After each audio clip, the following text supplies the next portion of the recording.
Assalamualaikum warahmatullahi wabarakatuh.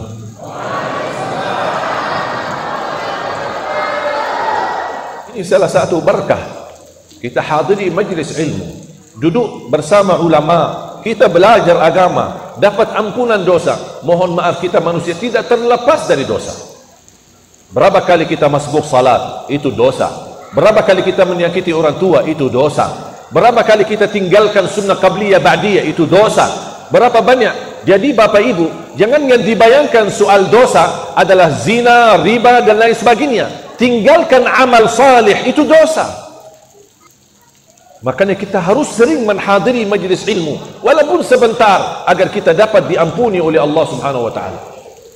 Apalagi kita sebagai manusia tidak terlepas dari salah, tidak terlepas dari dosa, tidak terlepas dari kelalaian. Dan makanya kita memohon ampun. Walaupun kita berlaku dosa, selama masih kita beristighfar dan memohon ampun, bakal diampuni Allah. Dosa lagi, istighfar lagi. Dosa lagi, istighfar lagi. Dosa lagi, jangan dibisiki oleh syaitan. Malu kamu, kok dosa istighfar, dosa taubat, taubat, dosa lagi. Tak jelas. Itu bisikan syaitan. Wajar manusia dosa, taubat lagi. Dosa lagi, taubat lagi. Selama kamu tidak bosan bertaubat, Allah tidak akan bosan mengampuni dosa. Dan bagi Allah ampunan dosa cepat. Allah tidak butuh lama untuk mengampuni dosa. Beda sama syaitan menggoda kita, butuh proses yang panjang supaya bisa dia menjatuhkan kita dalam dosa dan maksiat. Syaitan kerja keras, pagi, siang, sore, malam, besoknya 3 hari, 4 hari, sampai 1 minggu, baru dia berhasil menjatuhkan kepada perbuatan dosa dan maksiat. Begitu muncul rasa nyesal, ampunan, rasa ingat Allah, rasa malu, ya Allah, mohon ya Allah, maafkan ya Allah, saya terlanjur jatuh dalam dosa, ampunilah ya Allah. Langsung Allah ampuni dosanya. Kata syaitan, capek deh, sudah 1 minggu saya kejar orang itu sampai dia berhasil jatuh dosa. Begitu dia mohon ampun, cepat dalam hitungan titik Allah ampuni dosanya. Berita gembira di hadis yang qudsi, ya ibna Adam, law balagat dhunubuka anana as-sama thumma astaghfartani laghfartu laka ala ma kana minka wala ubali. Wahai anak Adam, kalau dosa-dosamu sampai ke lapisan langit, sakit banyak. Ini dosa satu orang. Dan menurut saya, kalau dikumpulkan dosa seluruh manusia, tidak bisa sampai ke lapisan langit. Tapi coba bayangkan karunia Allah. Seandainya satu orang di antara kita, dosanya saking banyak, saking besar, sampai ke langit. Kata Allah, selama kamu beristighfar, aku akan ampuni semuanya. Dan aku tidak peduli berapa banyaknya. Allah bukan hanya mengampuni, bahkan kata Allah, aku tidak peduli berapa banyaknya. Karunia apalagi dari Allah Subhanahu wa taala. Kemarin ada yang sambat telepon sambil nangis-nangis. Sambil dia tanya, maaf Syekh, kira-kira Allah mau enggak ampuni saya? Saya bilang, kenapa tidak diampuni? Aduh, semua dosa sudah saya lakukan. Semua dosa. Mabuk, narkoba, zina, durhaka sama orang tua, mencuri, semua dosa saya lakukan. Tidak ada dosa yang saya tidak lakukan. Terus, kalau memang semua dosa yang kamu lakukan, mohon ampun, selesai. Allah masih mau mengampuni saya? Ya pasti. Apa yang membuat kamu berpikir seperti ini? Kata dia, sebenarnya saya malu gara-gara banyak dosa. Saya bilang, alhamdulillah. Kok Syekh bilang alhamdulillah? Ya alhamdulillah karena masih ada rasa malu. Dan rasa malu itu ketika kita berdosa dan maksiat, itu tanda iman. Alhamdulillah iman masih ada. Yang kita khawatir tidak sama sekali ada rasa malu, itulah tanda tidak ada iman. Selama masih ada rasa malu muncul di hati kita, itu syaitan tidak suka, dan syaitan berusaha terus untuk mematikan rasa malu ketika kita berlaku dosa maksiat. Seharusnya senang, berbangga, masih ada rasa malu, alhamdulillah, masih bisa ingat Allah. Ada orang yang berdosa tidak ada rasa malu, bahkan tidak pernah ingat Allah, bahkan dia berani melawan Allah Subhanahu wa taala. Itu kata Rasulullah, orang itu tidak bakal diampuni oleh Allah. Na'udzubillah min dzalik. Makanya Bapak Ibu, jangan membuka syaitan membisiki kita sampai putus asa. Dosa terulang berkali-kali, mohon ampun dan taubat. Terulang lagi, mohon ampun. Dosa besar, dosa kecil, apapun dosanya, apapun bentuknya. Jangan membiarkan syaitan membodohi kita. Selama kita tidak putus asa sama Allah dan selama tidak bosan bertaubat, Allah tidak akan bosan mengampuni dosa. Sampai Allah berfirman di hadis yang qudsi, "Adnaba 'abdi fa'alima anna lahu rabban yaghfiru dzunub." Hambaku telah berlaku dosa maksiat dan dia sadar ada Allah Maha Pengampun dan memohon ampun, aku ampuni, kata Allah. Dan dia kembali lagi berbuat dosa maksiat, kemudian muncul dan ingat Allah dan dia memohon ampun, kata Allah, dan aku ampuni dia lagi. Kemudian dia kembali berbuat dosa maksiat dan ingat kepadaku, muncul rasa malu dan dia minta ampun, aku ampuni lagi. Sampai Allah Subhanahu wa taala berfirman, "Falyaf'al 'abdi ma syaa." Terserah hambaku apapun yang dia lakukan, selama dia memohon ampun, aku ampuni. Allahu Akbar. Betapa luas rahmat Allah, betapa luas karunia Allah, betapa besar maghfirat Allah, ampunan Allah Subhanahu wa taala. Makanya salah satu yang perlu kita tingkatkan dan kita perhatikan, istighfar, memperhatikan Al-Quran, berbanyak salawat kepada Nabi Muhammad SAW. Dan inti daripada istighfar bukan menghadap dosa maksiat. Dalam beribadah, habis ibadah, istighfar. Assalamualaikum warahmatullahi wabarakatuh. Assalamualaikum warahmatullahi wabarakatuh. Habis salat kan? Ucapannya apa? Astaghfirullah, astaghfirullah. Kenapa istighfar habis salat? Iman salat itu dosa? Salat itu maksiat? Berarti ternyata istighfar bukan hanya untuk dosa maksiat, untuk pula habis beribadah. Kenapa kita beristighfar habis ibadah? Karena kita tahu diri tidak ada yang mampu melakukan ibadah secara sempurna. Apalagi doa Nabi Yunus, isinya istighfar, taubat, mengakui kesalahannya dan tauhid. La ilaha illa anta subhanak inni kuntu minadh dhalimin. Saya akhiri satu cerita, satu kisah. Mudah-mudahan menjadi amalan. Ada seorang ulama belanja di pasar. Ulama itu habis belanja, dia memanggil tukang kuling yang mengangkat barang. Tukang kuling datang, angkat barang, antar ke rumah ulama. Sepanjang jalan, tukang kuling ini selalu alhamdulillah, astagfirullah, alhamdulillah, astagfirullah, alhamdulillah, astagfirullah. Ulama yang ada di sampingnya penasaran, dan dia tanya sama tukang itu, kok alhamdulillah, astagfirullah terus? Iman kamu tidak bisa yang lain? Apa kata tukang itu?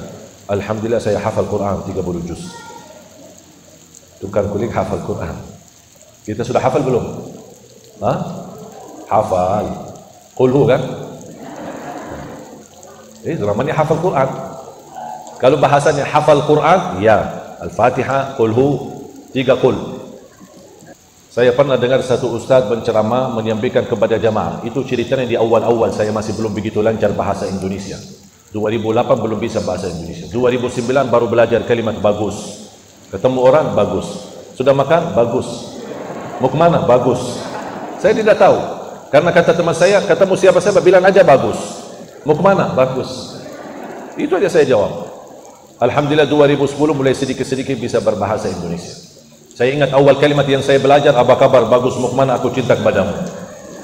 Salah satu saya pernah ikuti ceramah, menghadiri ceramah seorang ustaz, dan di dalam ceramahnya dia menyampaikan amalan kepada jamaah untuk jaga 3 qul. Apa 3 qul? Di dalam Al-Quran, saya orang hafal Quran, tidak ada surah namanya 3 qul. Penasaran, sambil saya ambil Quran, saya buka, mana ada 3 qul? Nama surah 3 qul, Al-Fatihah, Al-Baqarah, Al-Imran, Al-Nisa. Tidak ada 3 qul.